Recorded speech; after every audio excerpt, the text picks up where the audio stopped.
Bonjour, alors le sujet de la leçon d'aujourd'hui est l'analyse économique de la propriété intellectuelle, et plus précisément ce qui nous intéressera ce sont les brevets. Donc la question de fond qui nous intéresse, c'est de savoir si les brevets sont un stimulant ou bien au contraire un frein au développement économique.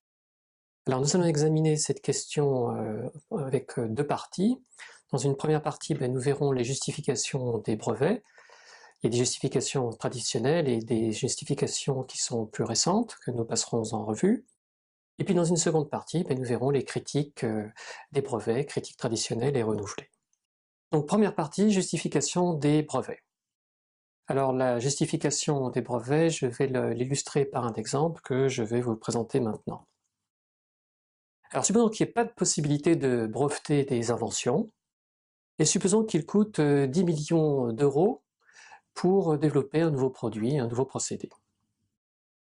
On suppose également que le coût moyen pour produire le nouveau produit, pour le fabriquer, est de 50 euros. Bien. Et puis on suppose que, quelle que soit la quantité qu'on fabriquera de ce produit, ce sera toujours 50 euros par unité fabriquée. Supposons encore que la demande à satisfaire soit de 1 million de consommateurs, chaque consommateur étant censé acheter une unité du nouveau produit. Ça pourrait être des producteurs ou des consommateurs, mais peu importe. Alors pour que l'inventeur qui a subi le coût de développement puisse récupérer ce coût, eh bien il faut qu'il puisse tarifer le bien, le nouveau bien, à un prix de 60 euros. Pourquoi? Eh bien d'abord parce qu'il faut faire payer au consommateur le coût de fabrication du nouveau produit, donc ça c'est 50 euros, et puis il faut que chaque consommateur paie 10 euros, parce que lorsque vous avez 1 million de consommateurs qui paient chacun 10 euros, eh bien vous avez 10 millions d'euros, et les 10 millions d'euros correspondent exactement au coût qu'il a fallu subir pour développer le nouveau produit. Donc, le producteur qui développe le nouveau produit ne pourra pas le vendre à un prix, disons, inférieur à 60 euros, sinon, évidemment, il subira des pertes. Alors, si le procédé, le nouveau procédé, l'idée, la nouvelle invention ne sont pas brevetées, ne sont pas protégées, et si cette idée est accessible à tous les producteurs, toutes les entreprises, eh bien il y a fort à parier que tôt ou tard sur le marché, le marché du nouveau bien, interviendront des entreprises qui, elles, pourront proposer un prix pour le nouveau produit qui sera compris entre 50 et 60 euros. Pourquoi? Parce que elles pourront, il faudra bien qu'elles le vendent à un prix supérieur à 50 euros parce que c'est le coût unitaire de fabrication, mais ces entreprises pourront le vendre à un prix plus petit que 60 euros parce que ces entreprises n'ont pas subi l'effort de développement et n'ont pas besoin de rentrer dans leurs frais pour cela.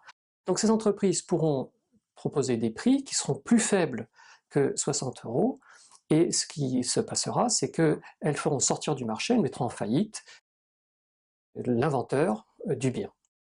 Et évidemment, anticipant cela, l'inventeur du bien n'encourra pas, ne supportera pas les frais de développement, l'invention ne sera pas réalisée. Donc pourquoi est-ce que tout cela arrive? Tout simplement parce que son idée n'est pas protégée. Alors, si on réfléchit un petit peu au fond, quelles sont les hypothèses implicites que j'ai utilisées dans ce raisonnement-là? Eh bien, les hypothèses sont les suivantes. J'ai supposé qu'il y a un coût pour développer le produit, et ce coût permet de développer une connaissance nouvelle qui est un effet externe positif, c'est-à-dire pour tout le monde. Plus précisément, la nouvelle connaissance, c'est un bien qui est à la fois non rival et non appropriable.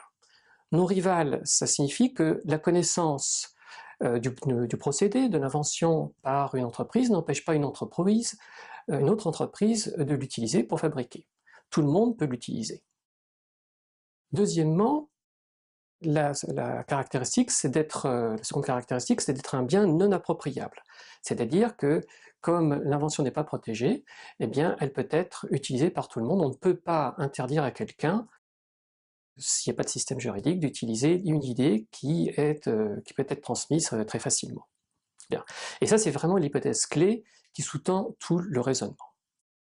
Alors à partir de cet exemple, on comprend l'intérêt des brevets. L'intérêt des brevets, c'est de proposer un moyen légal de protéger une idée, d'en défendre l'exploitation par ceux qui ne l'ont pas développée. Autrement dit, cela permet de rendre la connaissance appropriable. Bien. Et les brevets ont cette caractéristique qu'ils confèrent à ceux qui les possèdent le monopole de l'exploitation de l'idée. Et cette simple propriété, le monopole de l'exploitation d'idées, garantit, en tout cas permet de garantir une certaine rentabilité économique, puisqu'on est le seul à exploiter l'idée, on est en position de monopole, donc on peut faire des gains qui sont extraordinaires et qui permettent, on l'espère, de couvrir les coûts de développement. Donc les brevets, dans cette perspective-là, sont un moyen d'encourager les innovations. Bon, et puis d'un point de vue légal, les brevets nécessitent de la part de ceux qui les déposent une description de leurs idées, une description technique, et cette description permet aux autres de comprendre comment on est arrivé à l'idée, et ces nouvelles connaissances peuvent servir de socle pour développer d'autres idées dans d'autres secteurs, etc. Bien. Alors donc nous avons une explication traditionnelle des brevets que je viens d'expliquer.